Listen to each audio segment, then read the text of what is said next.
Hello everybody, I am Poojalakshmi Lini and today we will be discussing on Forensic Botany, a lesser known branch in forensic science. Have you ever heard of a plant helping solve a murder? It may sound unusual, I know, but that's exactly what Forensic Botany does. Forensic Botany, which is also called the plant forensics, is the application of plant science in legal investigations. This includes everything from examining leaves and seeds to analyzing microscopic structures like the pollen, spores, and even algae. It's about using plant evidence to reconstruct what happened in a crime. For instance, suppose a seed from a rare plant is found on a suspect's clothing. If that plant only grows near the crime scene, it might place the suspect there. Even more fascinating, some plant parts like pollen can survive for decades, meaning they could be the key evidence in solving cold cases. Moving on to the next slide, which says about the nature and scope of forensic botany. So, how exactly do plants help in criminal cases? Let's explore the different ways. Forensic botany supports a wide range of investigations. In case of crime scene analysis, which will help us in reconstructing the scene using the plant traces that are found in the crime scene. Species identification. There are numerous species that are found in the world. So identifying which plant species were involved is also a part of forensic botany. Geographic origin, tracing a plant to its native habitat. Time and environment, estimating the season or time of year a crime occurred based on the blooming or decay of the plant. Tracking movements, for example, a suspect may have brushed against a bush whose pollen is now on the clothing. Environmental reconstruction is for piecing together how the area looked or what was growing there at the time of the crime. Time of death estimation. Certain plant activity like the growth over a body helps determine how long someone has been dead. There are several branches of forensic botany like the palynology, dendrochronology, plant ecology, plant taxonomy and morphology, phytochemistry, and plant DNA analysis. So few of which will be discussed further in this presentation. First comes the wood, the identification and matching of wood. What is wood? Wood is made of cellulose, fibers, and comes from trees, right? It's fibrous, strong, and grows from roots to canopy. Humans have used it for ages, for making tools, furnitures, and shelters. Why is wood important in forensic science? It can be used as a weapon, like in case of making a wooden bat. Splinters in a wound that can indicate the wound has been induced with the help of wood or a weapon which is made up of wood. Fragments of wood found on clothing or shoes. So how is it analyzed? How is the wood analyzed? End grain. Is it by looking at the end grain we can say if it is a real wood or a veneer. Then the color. Is the color natural or stained? For example, the jatoba wood has a reddish brown stain. Next comes the texture of the wood. Does it have pores? Is it plain stone or quarter stone? Weight and the hardness of the wood can also be analyzed. Like if it's heavier wood, then it often means it is a hard wood. Then the history of the wood. What was it used for? Where was it found?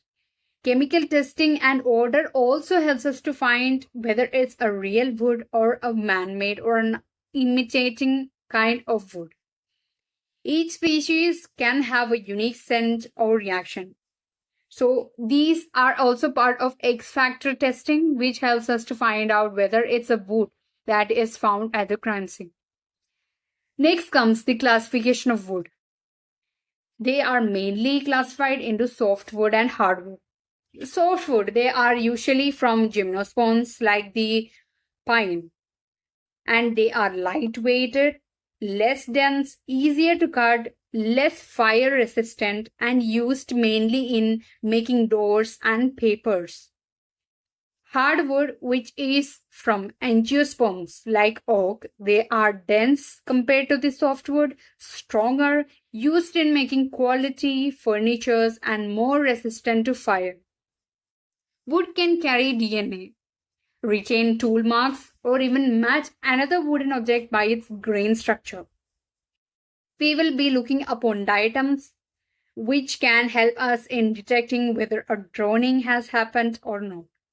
If someone drowns, how can we prove it? Diatoms are the answers.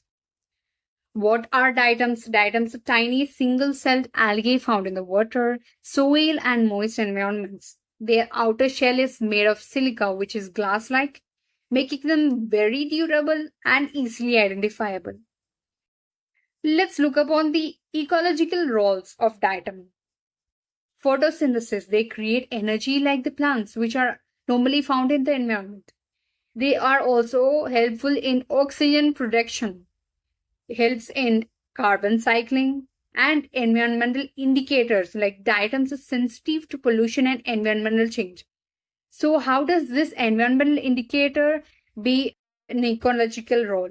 So for instance, a city is highly polluted and we will not be able to find items there because they are sensitive to pollution and environmental changes.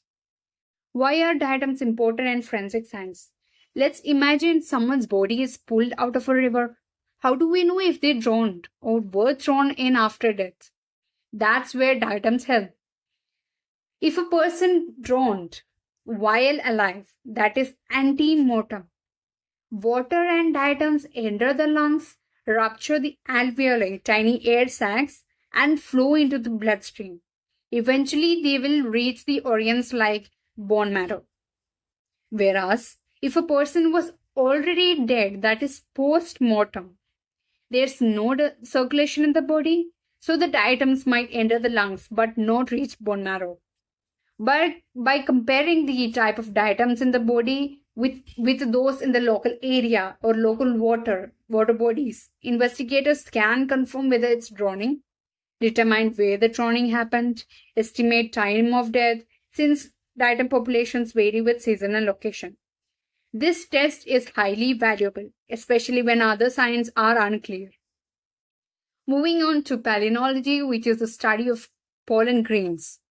Now let's talk about pollen, the invisible dust that might crack the case. Palynology is the study of pollen, spores, and planktonic organisms, which are tiny microscopic organisms. These are tiny reproductive particles. The palynology, that's the study of pollens and spores, they are tiny reproductive particles released by the plants. Each plant species has their own unique pollen in case of shape, size, and structure. What makes pollen such a powerful tool in forensic science? Pollen sticks to everything, as you know, like in case of our clothing, hair, even inside our lungs. It doesn't decay easily, so it can be found even years later. It's species specific, so scientists can tell exactly which plant it came from. Forensic palynology links pollen to crime scenes. For example, if a pollen from a cactus species found only in Rajasthan is detected on a suspect in Mumbai, it suggests they traveled or were near that environment. Pollen from flowers blooming only in spring can help estimate season of a crime. Pollen identification involves looking at the shape and surface of the pollen, size, number of units, orientation, and polarity. That's how the pollen is aligned under the microscope. Each grain tells a story where it came from and possibly where the suspect has been.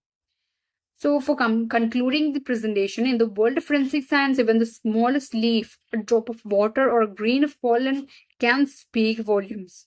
Forensic botany allows plants to act as witnesses. It's a multidisciplinary field that blends biology, ecology, microscopy, and criminal science. As crime becomes more complex and hidden, these silent plant clues help uncover truths that might otherwise stay buried. Thank you.